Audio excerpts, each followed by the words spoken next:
Koruptor harus diberi hukuman seberat-beratnya. Kalau memang terbukti bersalah dan merampok uang negara, beri hukuman mati saja. Para maling sebenarnya seorang bajingan yang tidak takut akan dosa dan tidak takut pada Tuhan yang Maha Esa. Tidak punya peri kemanusiaan, mereka hanya merampok uang negara untuk kepentingan diri sendiri beserta kelompoknya. Yang ada di otaknya bagaimana bisa merampok uang milik korban, dalam hal ini negara yang jadi korban.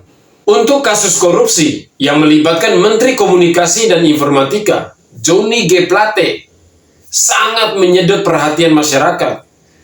Korupsinya tidak tanggung-tanggung, nilainya sangat besar, 8 triliun lebih.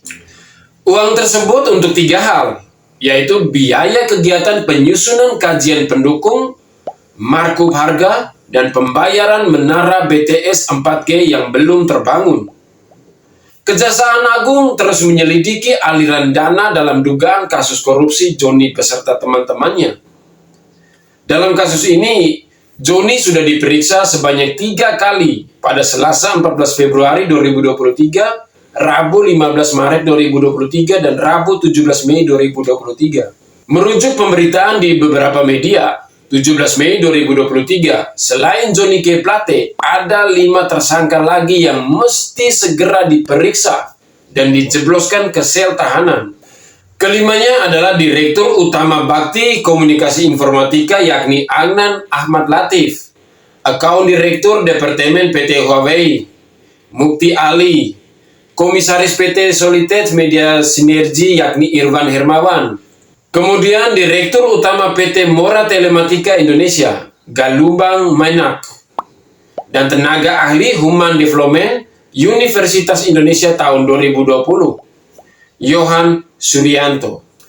Mereka para perampok yang memiliki kedudukan terhormat di negeri ini. Tapi kelakuannya tidak mencerminkan orang yang beriman, mengambil uang yang tidak menjadi haknya. Mereka layak mendapatkan hukuman yang seberat-beratnya. Mereka mengaku beragama, tapi tidak takut pada hukum yang akan mereka terima atas perbuatannya, baik hukum di dunia maupun di akhirat kelak. Sekarang semua mata tahu siapa Johnny G. Plate. Dia sekjen Partai Nasdem. Begitu biadab kelakuan kadernya. Sekarang masyarakat menunggu kabar dari petinggi Nasdem Surya Paloh yang pernah berkoar-koar kalau ada kadernya korupsi, Nasdem akan dibubarkan. Semoga Surya Paloh tidak amnesia dengan omongannya sendiri. Ingat, para politikus yang suka ngumbar janji-janji, omonganmu akan dipertanggungjawabkan di hadapan yang kuasa kelak, di alam kubur, dan di akhirat. Kalau pelaku koruptor di dunia belum dapat siksa, tunggu siksa kelak di akhirat nanti. Malaikat tidak salah mencatat amal perbuatan orang. Dan peradilan yang maha adil adalah peradilan yang maha kuasa. Siapa yang menabur kejahatan, pasti akan menuai hasilnya. Johnny, jangan mau tenggelam sendirian. Bernyanyilah, seret semua teman-temanmu yang terlibat. Bernyanyilah dengan merdu. Biar orang yang masih melenggang di luar sana mendengarkan nyanyianmu. Pasti ada rahasia-rahasia penting Partai Nasdem yang kamu ketahui. Termasuk Capres Nasdem si Anies Baswedan juga ikut kamu bongkar sekalian. Kalau perlu, semua orang yang ada di sekitarmu kamu teriaki kencang-kencang biar mereka sadar akan kebusukannya. Tuhan tidak tidur. Pasti semua akan terbongkar satu persatu. Kebusukan para koruptor yang tega hidup bermewah-mewah di atas penderitaan rakyat Indonesia. Itu uang rakyat, uang negara, bukan uang nembakmu yang seenaknya sendiri kamu gunakan untuk kepentingan pribadi dan kelompokmu.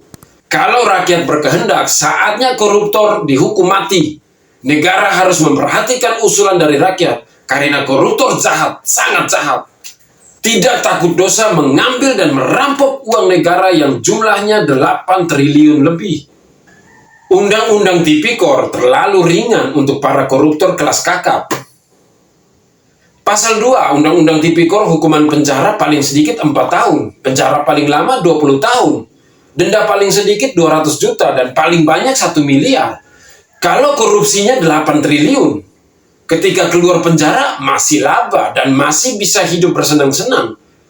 Waduh, DPR dan pemerintah harus berani merevisi Undang-Undang Tipikor untuk hukuman mati bagi para koruptor, biar pada jerah dan sadar. Yang setuju silakan tulis di kolom komentar. Akhir kata, saya Mata Kiri pamit undur diri. Salam hormat, salam NKRI, harga mati. Wassalam.